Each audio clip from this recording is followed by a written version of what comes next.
حضرت نوح علیہ السلام طوفان کے موقع پر جب کشتی میں سوار تھے تو وہاں ان کے سامنے اچانک شیطان آ گیا۔ حضرت نوح علیہ السلام نے فرمایا کہ بدبخت، تو یہاں پر بھی پہنچ گیا ہے، اب میں تمہیں نہیں چھوڑوں گا جب تک میں تیرا یہ راز معلوم نہیں کر لوں کہ تو لوگوں کو آخر گمراہ کیسے کرتا ہے اور کس وجہ سے کرتا ہے، کس راستے سے کرتا ہے، تب تک میں تمہیں نہیں چھوڑوں گا۔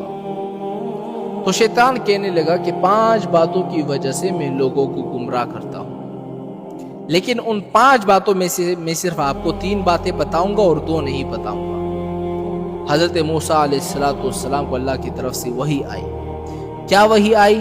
وحی یہ آئی کہ اس مردود سے کہو کہ ہمیں 3 کی ضرورت نہیں ہے، ہمیں وہی 2 باتیں بتا دو جس کی وجہ سے تو لوگوں کو گمراہ کرتا ہے۔ حضرت نوح علیہ السلام نے کہا کہ مجھے ان 3 باتوں کی ضرورت نہیں ہے، مجھے وہ 2 باتیں بتا دو جس کی وجہ سے تو لوگوں کو گمراہ کرتا ہے۔ اب شیطان مجبور ہو گیا اور کہنے لگا کہ وہ 2 باتیں جس کی وجہ سے میں لوگوں کو گمراہ کرتا ہوں میں آپ کو نہیں بتانا چاہتا تھا، لیکن جب آپ نے پوچھا ہے اب سن لیجئے۔ ایک ہے حسد اور ایک ہے حرص۔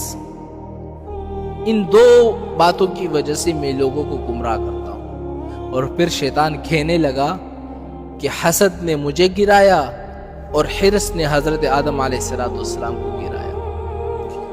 کیسے گرایا؟ اس لیے کہ جب آدم علیہ السلام کو اللہ تعالیٰ نے بنایا اور آدم علیہ السلام کو اللہ تعالیٰ نے علم عطا فرمائی، ان کی شان و شوکت کو فرشتوں کے سامنے ظاہر کر دیا، تو اللہ تعالیٰ نے فرشتوں کو حکم دیا کہ اس کو سجدہ کرو، تو پھر سارے فرشتے سجدے میں گر گئے۔ ابلیس کو تکبر نے روکا۔ تکبر کے بعد شیطان کے اندر حسد پیدا ہوا۔ حسد اس لیے پیدا ہوا کہ ان کی وجہ سے میں اللہ کی نگاہ میں گر گیا، اب کسی نہ کسی طرح میں آدم علیہ السلام کو بھی گراؤں گا۔ یہ ہے حسد۔ جب کسی کے پاس کوئی مال آپ دیکھو نا، جب کسی کے پاس حسن جمال دیکھو، جب کسی کے پاس عطا و نوال دیکھو، جب کسی کے اندر بڑائی دیکھو، جب کسی کے اندر علم دیکھو، جب کسی کے اندر مال اور دولت کی فراوانی دیکھو، جب کسی کے دل کے اندر یہ خواہش پیدا ہو جائے نا کہ سارے کی ساری چیزیں اس سے چھن جائے، چاہے مجھے ملے یا نہ ملے، اس کے پاس بھی نہ رہے، یہ ہے حسد۔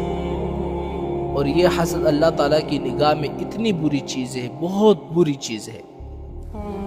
شیطان نے سوچا